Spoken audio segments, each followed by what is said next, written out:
Are you on now? I am. Can you There hear we me? go. I can. That's fantastic. Welcome, welcome. Thanks for having me. This is a wonderful idea. I am so pleased. I heard your numbers. This is amazing. We're thrilled with the numbers.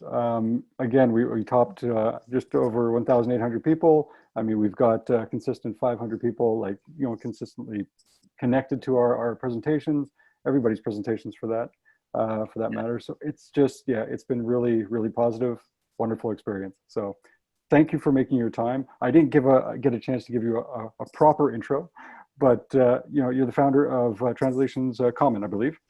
Uh, Yes. yes. So I apologize for not having introed you. We had that kind of technical glitch, but what I'm going to do, because we're running just a bit behind, is I want to mention that you're the former CEO of Communicare. I believe Yeah. it's how it's mentioned, and that's a life science company. Yes. So yeah. So why don't you? I'm going to hand over the virtual mic to you, and you can just take it away with your presentation, and I'll hop in towards the end of it. That's great. Thanks, Brian. Thank you, Jeannette. Hi, everyone. So I'm Jeannette Stewart. I have been in the industry for quite a while. I founded a Communicare, which was a life sciences, and I sold the company in 2008. And then I have founded Translation Commons, which is a nonprofit, and we have been working on collaboration within the industry, creating working groups and free resources.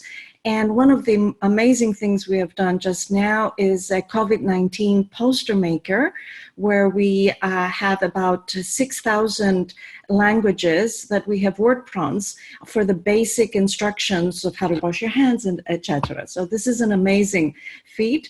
And I want to now share the presentation. So here we are. I'm going to share my entire screen. Here we go. And let me get this down. Present. There we go. Actually, that's not the presenter view I wanted, but I think this will do. So I want to talk today about strategists. Can you see my screen, by the way? Okay. Yes, we can. Yes, absolutely. Okay, great. COVID-19 has changed the world in our lives, and although we're trying to deal with it, sometimes what we really, really need to do is completely reinvent ourselves. And that is what we're going to be talking today.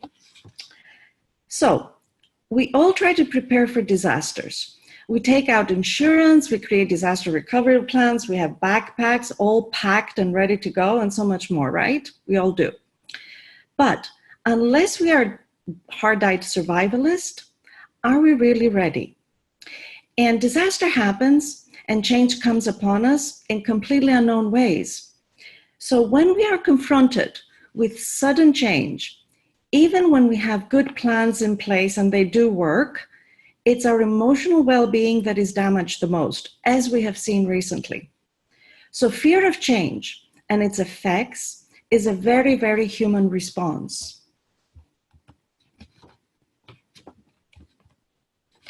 I seem to be having a glitch and not, there we go. So why are we afraid of change? I'm sorry, my is not working. There we go. Few digital glitches.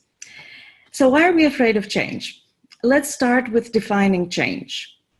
The act or instance of making or becoming different. But let's break this down further.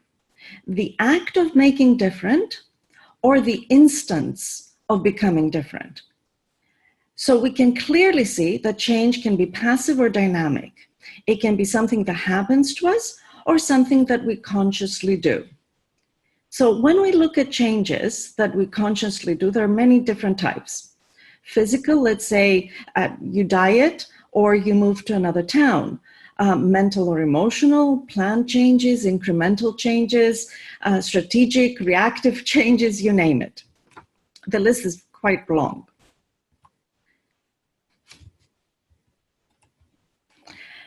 There are many reasons why we would want to embrace and instigate change. Benefits such as learning something new or improving our circumstances are the most common. In business, however, change is about the possibilities and opportunities that we can tap into when we just shift a gear or two. So the new potential is what drives business to continuously reinvent themselves. But you as a leader of a team or self-employed are the only one that can instigate these changes. And to do so requires you to acquire a change attitude. So how do you acquire a change attitude? The intelligence of change is a model I created about 20 years ago. And I have run multiple workshops, both for individuals and for small business groups. The model is the same for whatever type of change you contemplate. It starts with awareness, in other words, fact gathering and research. Using observation, record all the facts around the issue in question. The next stage is detachment, meaning objectivity. It is very difficult to get rid of all the bias, whether personal or corporate. But without objectivity and clarity from bias, ships sink. The next stage is perception, not to be confused with the first stage of awareness. Perception is about gathering intelligence and finding true causes or motivations, usually what lies hidden. With all the facts in hand, we move to the next stage of choice. This is a vital stage because when you started the process, you had a goal, but by this time, the goal may no longer be as important as something else, as something that was revealed or something that came to your attention later. Reaffirming or adapting the goal will ensure that you will be implementing the right change. So finally, the stage of action is where all the implementation and transformation occurs and needs to be measured and evaluated until you reach your final goal.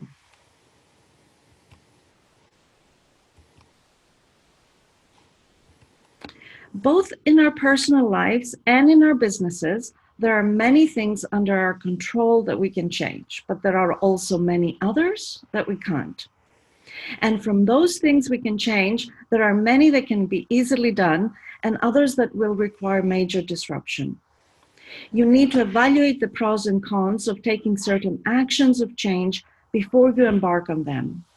Some disruptions may have unexpected results. For example, losing a key member of the team. Tread with caution and try to get your team's buy-in. And if you find that something is difficult to change, you may need to focus on different aspects and change the way you regard the issue. People consider change as difficult, and it is true that every change beginning may be difficult. But this is a very brief period. Once change starts showing the expected transformational benefits, the results outweigh the effort. With change comes freedom from the old and worn out way of doing things, and hopefully the new process is solving the old problems. So how do you reinvent your business? If it was easy, more companies would be successfully doing it. There is one fundamental way to understand it. You jump from the maturity stage of one business to the growth stage of the next. So you basically leave the comfort of the known, established, and reliable business model, the one you work so hard to set up, and instead you dive headfirst into a new environment and basically swim or sink. But don't worry, there are safe modes to do this. If you have a business team, you can engage part of the business to the change and reinvention while retaining a safe operation with the rest. For freelancers, you can either go all in or also just partly start new projects. In times of change, whether recession or a pandemic lockdown, when the known model of work is jeopardized, If you have a change attitude, you will be able to look objectively at what you can do to stay afloat. I built a life sciences LSP, grew it to have offices in 5 countries, and during the 2 decades I was running it, we have gone through a couple of recessions and many, many ups and downs. And just to make things more complicated, I put the company on the market for sale just as the 2008 recession started. I signed the initial pre-sales contract in 2 weeks to possibly the only cash buyer at the time.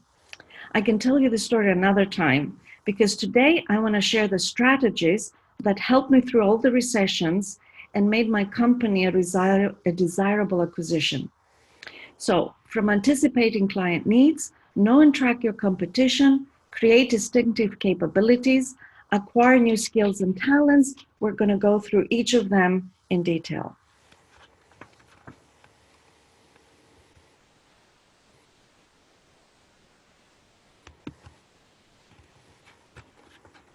So, client needs. Clients are usually vocal. Are you paying attention? They may not complain, but imply something. Are you sensitive to read between the lines? Is their pain point with a competitor, another department, their boss? In a time of crisis, saving them budget can lead to long-term loyalty, or save your account from going into a cheaper competitor, or their management reducing budget. What are some of the things that you can do that aren't in the contract? How can you go the extra mile for them? Do they need help in elevating their position or the department? Can you help them evangelize? Opportunities are always there in front of our eyes. What is it they need that you don't have? Can you get it? They may be your ticket to a new service.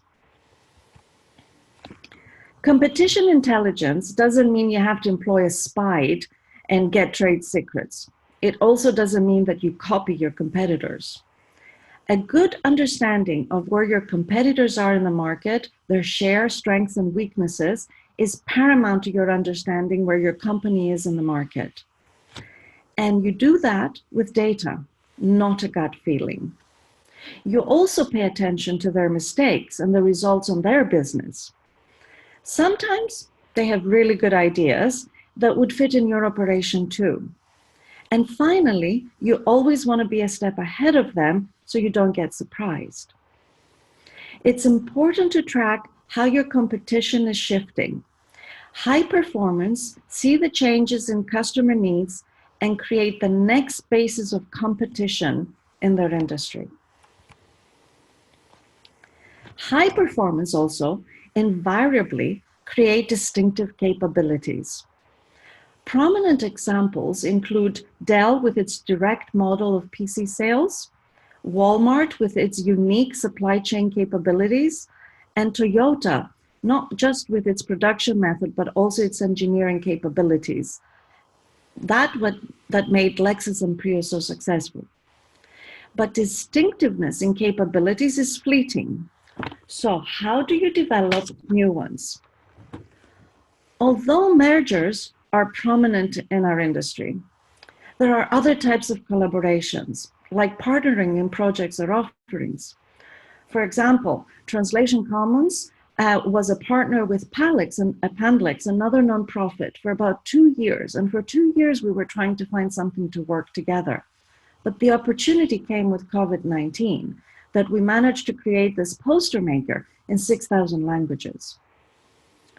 Now, you can add operations, not necessarily by adding a whole department, by subcontracting a sales team, a marketing team, an accounting team, an engineering team.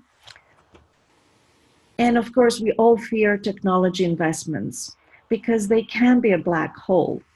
But sometimes you need to bite the bullet and update, upgrade, and start something new if you need to. And finally, in our field, people and the skills they bring are our biggest assets. The quickest way to add new capabilities is employing the right people.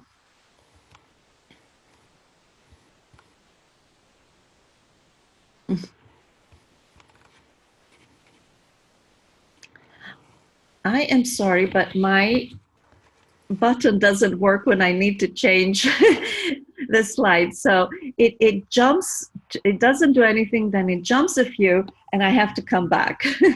Not a problem. Okay, Just checking in, make sure everything was okay with it. We're good? yeah, so All I'll right, continue. perfect. Thank Thanks. you.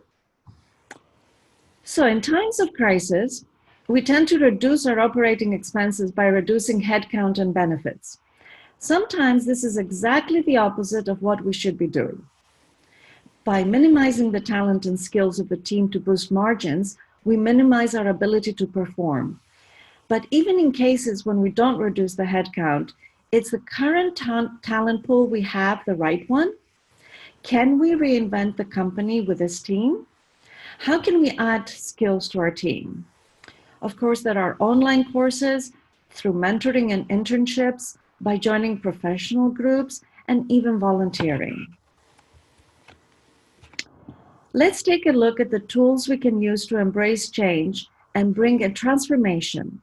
The only difference is that we will look today at these tools not in a static way, the way that you already know, but rather in an empowering, dynamic way to indicate to us what we need to change and where the hidden opportunities are.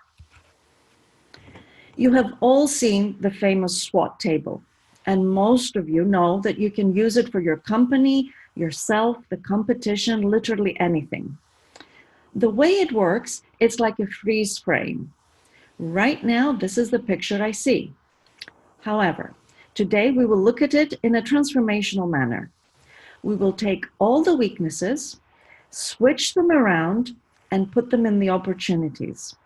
We will take all the threats, switch them around, and put them in the strengths. This will give us the picture of where we need to be to weather this crisis. For example, if a weakness of your company is that you have a couple of very big clients giving you perhaps more than 50% of your revenue, you will put in the opportunities that there are thousands of small clients in your area that are just waiting for you to contact them. If a specific competitor is a threat, then find a way to partner on a project or an offering, anything that can make this into a strength. You can use any combination to find any transformative solutions. You now have a better idea of how to tackle an important problem and save the day. But how do you get from A to B? From what your current state is to the one you want to be in? The gaps analysis will help you break down the steps and solidify your target. Once you understand all the elements that need to be in place for you to reach your goal, you can create your action plan, resources, and timelines. There are plenty of templates for all of these tools available online and free, so do look them up.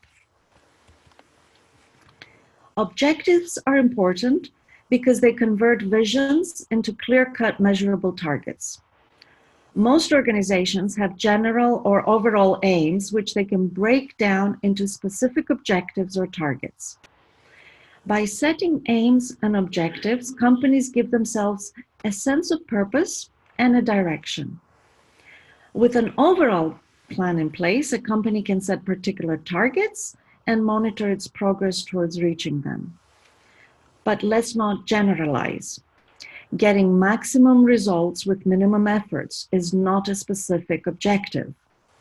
Wanting to have profit of $1 million may not be achievable.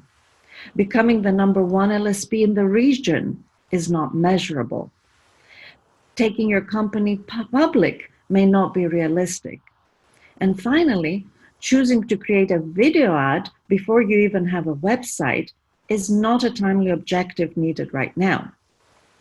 As long as you keep your objectives smart, specific, measurable, achievable, realistic, and timely, they can help you in many ways.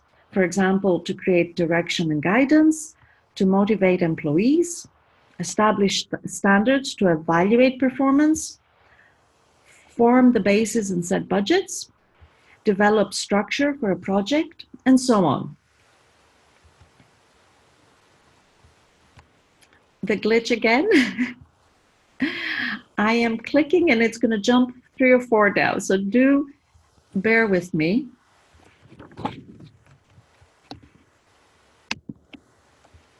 No, it's not moving to the next slide.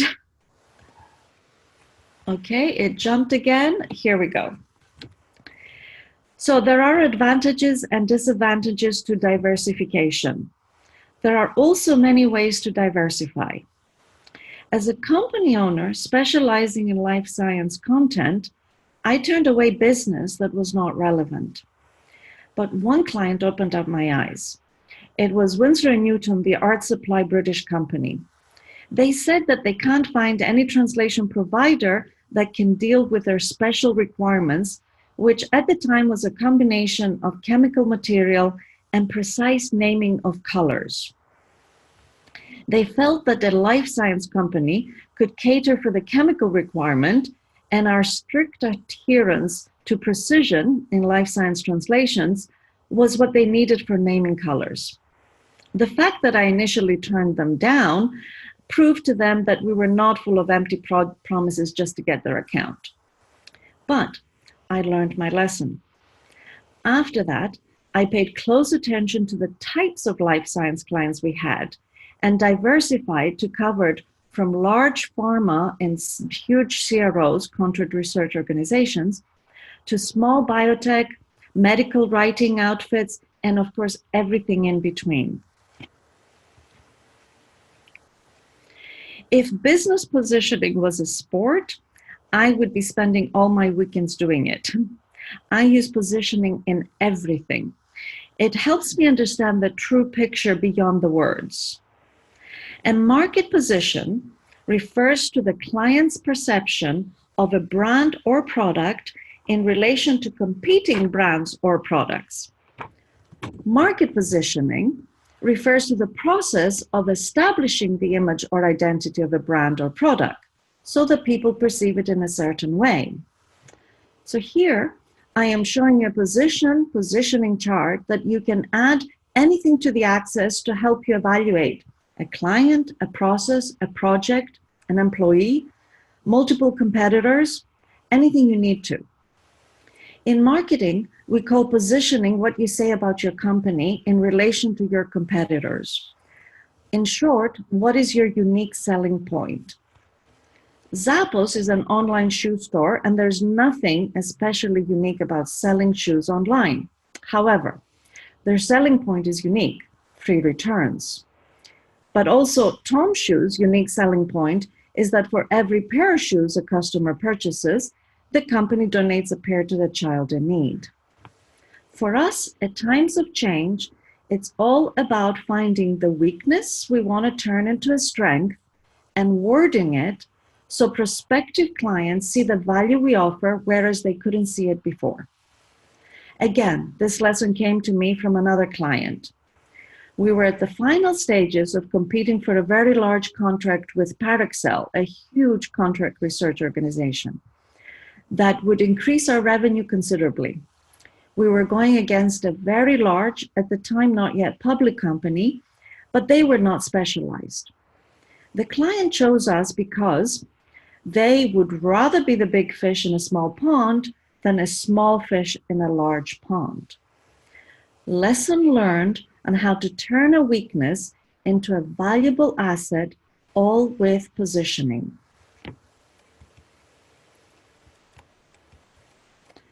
Optimization is very important because it helps reduce costs that can lead to higher profits and to success.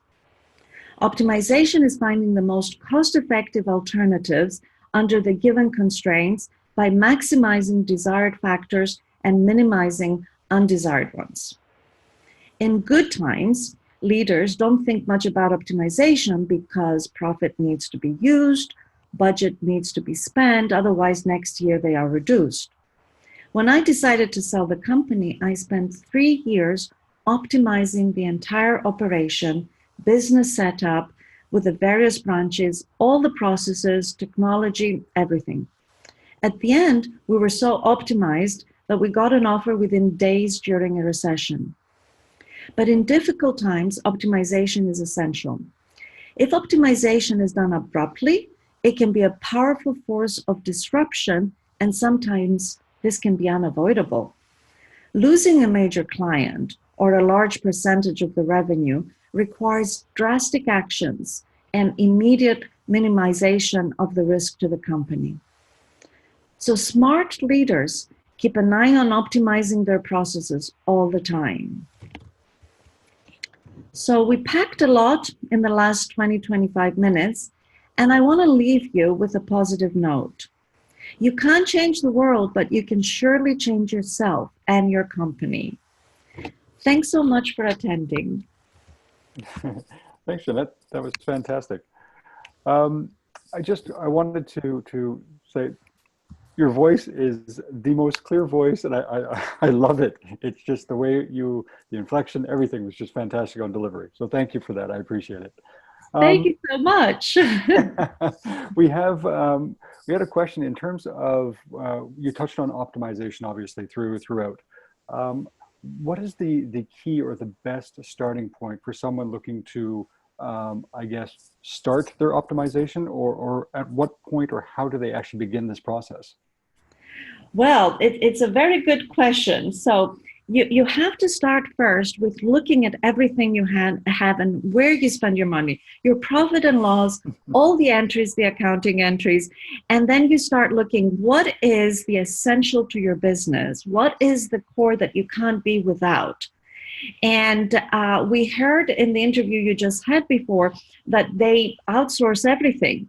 Sometimes outsourcing is a lot more cost effective, but that means that your level of business for what you are outsourcing is such that it caters itself to be outsourced.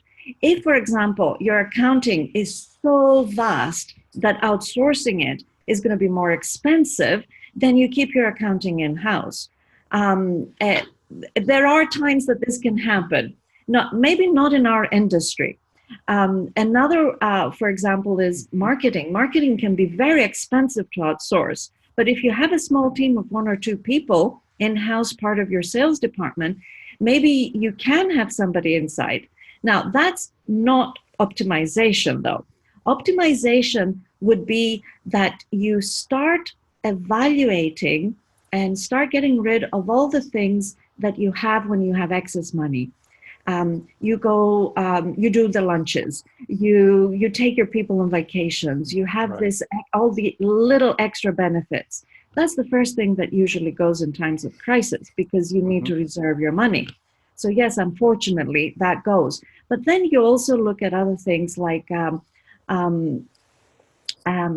can you start decreasing your costs in production, decreasing your costs in all the supplies that you use, so you go more digital. There are always solutions that you can optimize.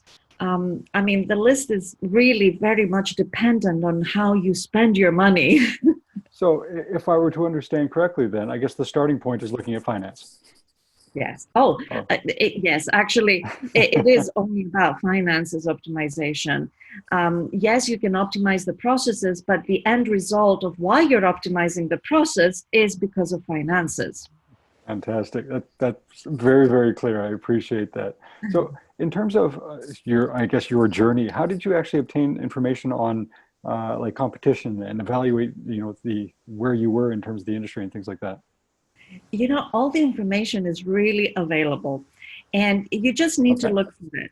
So when it comes to competition, the first thing you're going to do is going to see their website. That's what they say about themselves. Okay. That's how they position themselves. So you get a lot of information from the website, but you can also get annual reports, especially if they're a limited company or whatever it is in different countries. They have to file their tax returns and everything. So you can get information from that. But then there's other things. So, obviously the annual reports, there's public figures. Who are the directors? You can find all of these things. You can find out, the addresses. So they claim on the website that they have, 5 branches in your country, and you look at the addresses and there's just one, Right. So there are ways. And of course, employees moving from one company to the other. They bring a lot of wealth of intelligence. Yes, they do. And finally, you can go to the internet and there are ways that you can find things. Sometimes university have information, sometimes, the government has information. You can find things. Excellent. That's great advice, and I do agree that the starting point for most research is obviously the company's website. So that's where they flaunt their wins. That's where they show a lot of their colors, their positioning, as you mentioned. So I agree with that. I think it's a good starting point for a lot of the people here. Listen, I don't see any other questions. I've seen great comments about how your presentation was very clear, and great information. So I'd like to thank you for that. I'd like to thank you again for the time you spent with us today. I apologize for those little glitches that you seem to be experiencing.